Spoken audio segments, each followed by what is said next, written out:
Under the authorities vested in me as the President of the United States, I'm officially invoking Section 740 of the District of Columbia Home Rule Act. You know what that is?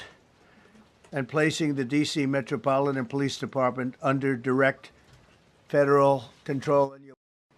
In addition, I'm deploying the National Guard to help reestablish law, order, and public safety in Washington, D.C., and they're going to be allowed to do their job properly.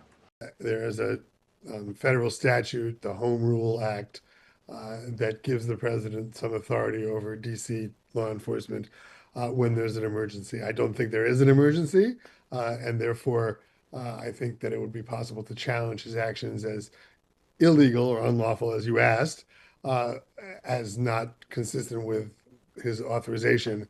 But I think it would be very unlikely for a court to tell the president, we don't agree with you about whether there is or isn't an emergency.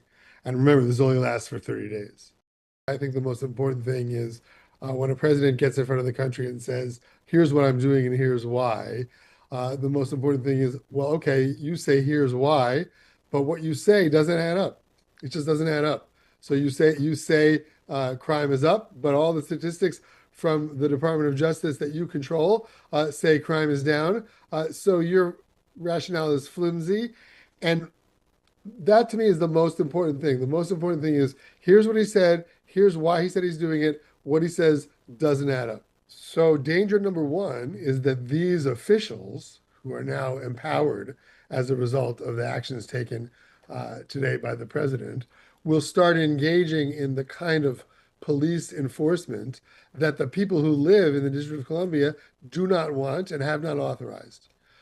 So even if you listen to the president's own words, he's talking about, well, we really need police to use violence because violence is the only kind of thing that these criminals understand. Well, that's one view of policing, but the view of policing that we want is the view of policing endorsed by the people who live in the area where this policing is taking place. And when the president usurps their authority, he's replacing a set of police practices democratically endorsed with a set of police practices that are unilaterally imposed by an unaccountable official.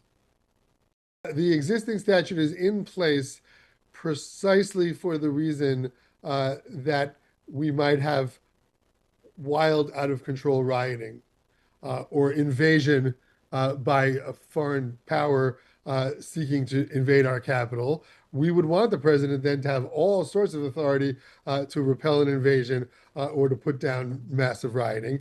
Those things are not in place now. Those things are not happening.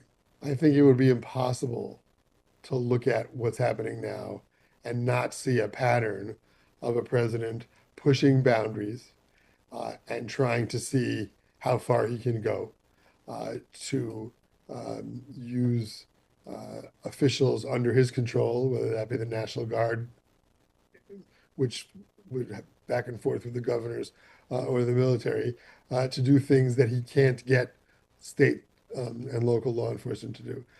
If the public doesn't like what's happening, the president is likely to back off. But if the public sort of shrugs its shoulders and says, oh, yeah, there's Trump being Trump again, then he'll keep on pressing. If you listen to what he said today, there's no question that he is priming the country for the idea that certain parts of the country, mostly controlled by Democrats, are not truly American and therefore need to be policed in a way from outside of their own environment because things are lawless in those places. There's no